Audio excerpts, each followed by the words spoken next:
आज हम हिंदी व्याकरण पढ़ेंगे। हिंदी व्याकरण का पहला पाठ। आप सभी लोग अपनी अपनी बुक्स खोलिए और हम पहला लेसन पढ़ेंगे। भाषा, लिपि, बोली, हिंदी भाषा और व्याकरण। यहाँ पर सबसे पहले हम भाषा को लेंगे। यहाँ कक्षा के अंदर अध्यापिका छात्रों को पाठ्य पुस्तक से पढ़कर एक कविता सुना रही है। साथ ही कठिन शब्दों को श्यामपट्ट अर्थात ब्लैक बोर्ड पर लिखकर उनका अर्थ समझा रही है। छात्र अध्यापिका की बात को ध्यान से सुनकर समझ रहे हैं और उनके द्वारा पूछे जाने वाले प्रश्नों का उत्तर दे रहे हैं। कक्षा में भाषा की सहायता से अध्यापिका और छात्रों के मध्य विचारों का आदान प्रदान चल रहा है। मनुष्य क्या है? एक सामाजिक प्राणी है। वह अपनी बात दूसरों तक पहुंचाना चाहता है और दूसरों की बात समझना चाहता है। भाषा की परिभाषा है। भाषा मानव मुख से उच्चारित ध्वनि प्रतीकों की एक ऐसी व्यवस्था है जिसके द्वारा वह अपनी बात, भाव तथा विचार को दूसरों तक पहुंचाता है। मनुष्य कभी संकेतों, चिन्हों अथवा अस्पष्ट ध्वनियों के द्वारा अपनी बात दूसरों तक पहुंचाता है, पर क्या हम उसे भाषा कहते हैं? नहीं, क्योंकि भाषा की उत्पत्ति भाष धातु से हुई है, जिसका अर्थ क्या होता है? वाणी। वाणी अतः केवल मनुष्य के मुख से उच्चारित रूप को ही भाषा माना गया है। यदि हम किसी भी बात को संकेत के द्वारा, चिन्हों से या अस्पष्ट ध्वनि से करते हैं तो उनको भाषा नहीं कहेंगे। यानी ऐसे जो संकेतों के द्वारा हम किसी चीज़ को समझाते हैं तो वो क्या नहीं है? भाषा नहीं कहलाएगी। भाषा क्या है?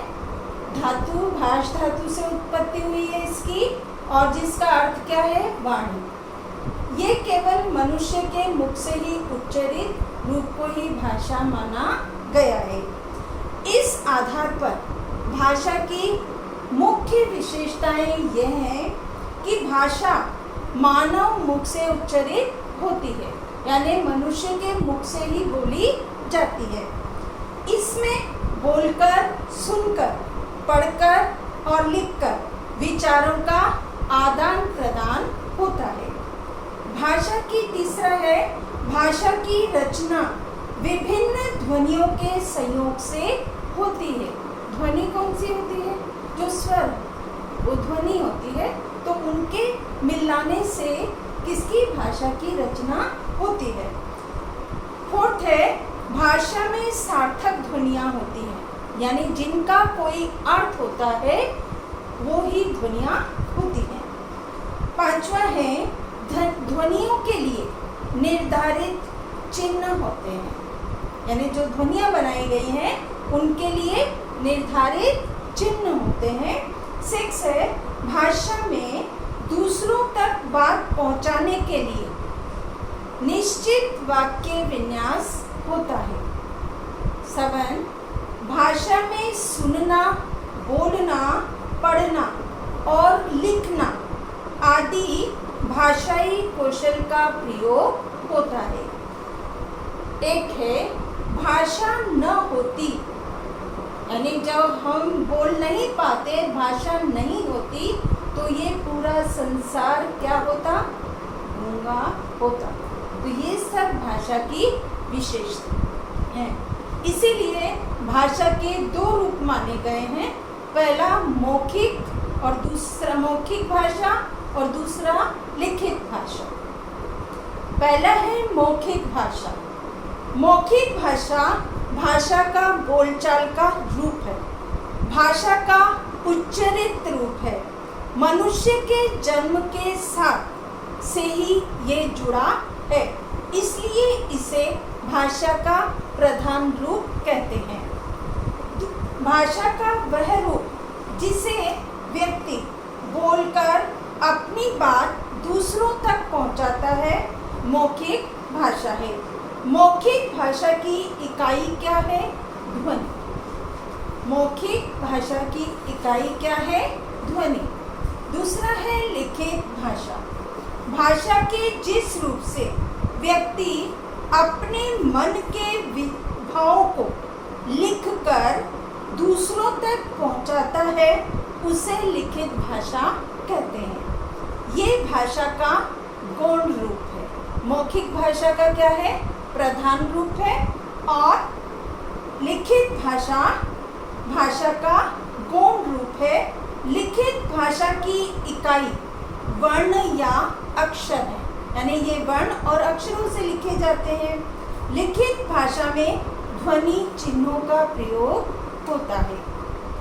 इसकी परिभाषा है, भाषा का वह रूप जिसमें व्यक्ति लिखकर अपने मन के भावों को, विचारों को क्या करता है? आदान प्रदान करता है, उसे लिखित भाषा कहते हैं। भाषा का वह रूप जिसमें व्यक्ति लिखकर अपने मन के भावों, विचारों का आदान प्रदान करता है, उसे लिखित भाषा कहते हैं। आज हम यही पढ़ेंगे। भाषा की विशेषताएं पढ़ी हमने। उसमें क्या क्या पढ़ा? भाषा मानव मुख से उच्चारित होती है, इसे बोलकर, सुनकर, पढ़कर और लिखकर इसके विचारों का आदान प्रदान होता है। भाषा की रचना विभिन्न ध्वनियों के सहयोग से होती है। भाषा में सार्थक ध्वनियाँ होती हैं। ध्वनियों के लिए निर्धारित चिन्ह होते हैं। भाषा में दूसरों तक बात को पहुंचाने के लिए एक निश्चित वाक्य विन्यास होता है। भाषा में सुनना, बोलना, पढ़ना और लिखना ये भाषा का एक प्रकार का कौशल होता है। और यदि भाषा नहीं होती तो हमारा पूरा संसार क्या होता? गूंगा होता। भाषा के कितने रूप हैं? 2, मौखिक और लिखित। मौखिक भाषा बोलकर व्यक्ति की मौखिक भाषा में व्यक्ति बोलकर अपनी बात को दूसरों तक पहुंचाता है, वह मौखिक भाषा है। और लिखित भाषा के अंदर भाषा वह रूप होती है जिसमें व्यक्ति लिखकर अपने मन के भावों, विचारों का आदान प्रदान करता है। ठीक है, आज हम इतना ही पढ़ेंगे।